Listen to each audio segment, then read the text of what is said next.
Bonjour, je m'appelle Philippe.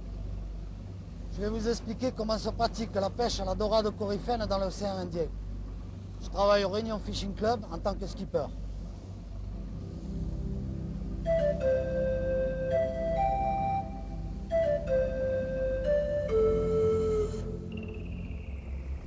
Voilà, je vais vous expliquer comment se pratique la pêche au gros à la Réunion.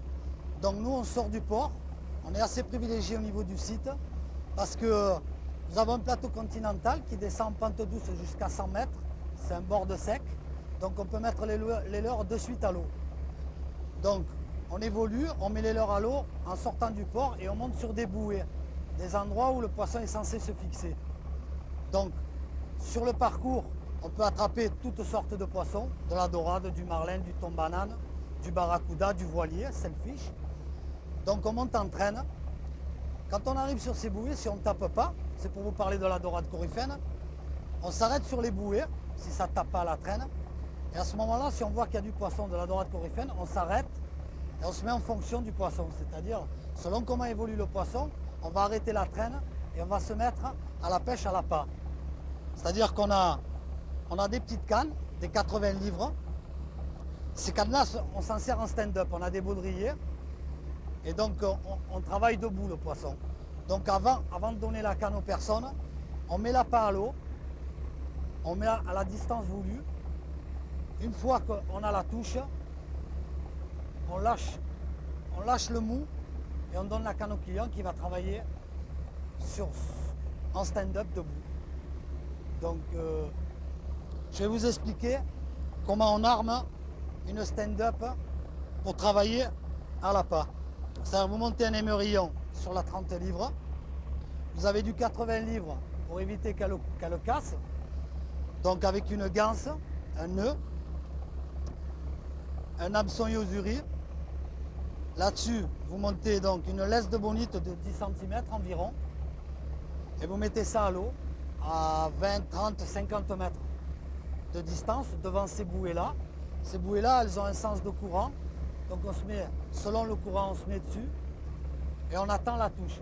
Donc, si elles veulent bien mordre, quand ça tape, on lâche le fil et on ferre le poisson.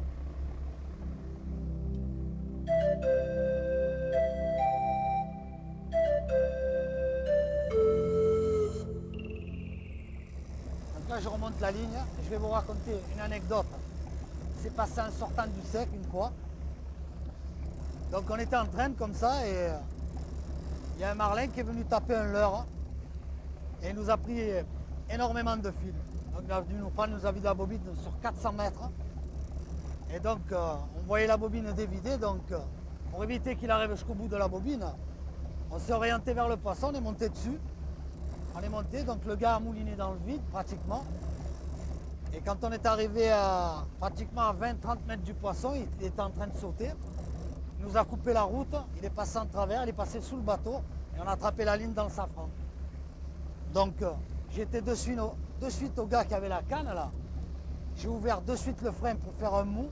Je me suis jeté à l'eau, j'ai enlevé la ligne du safran et c'est passé quoi. On a pu faire le poisson grâce à ça quoi. Donc le gars a récupéré, on a remis du frein et le gars continue à travailler son poisson. Donc c'est une petite anecdote. Il faut être assez vif d'esprit quoi. Donc voilà quoi.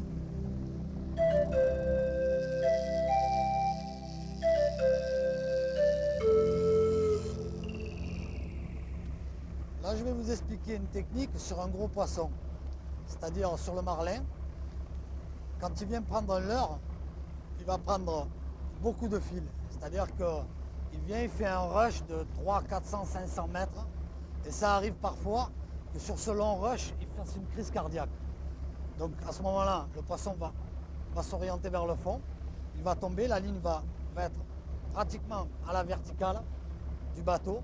Donc on ne va pas pouvoir remonter ce poisson normalement en le pompant. Donc ce qui va se passer, c'est qu'on va, avec le bateau, on va faire une action, on va relever le poisson, c'est-à-dire qu'on va enclencher les moteurs, on va avancer lentement, jusqu'à que la ligne monte un peu à l'horizontale. Dès qu'elle est à l'horizontale, on arrête le bateau en accord avec le gars qui est à la canne. Et donc à ce moment-là, il va falloir faire arrière pour récupérer du fil X fois.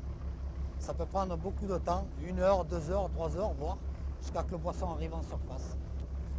Donc bon, c'est des trucs qui n'arrivent pas régulièrement, mais ça arrive.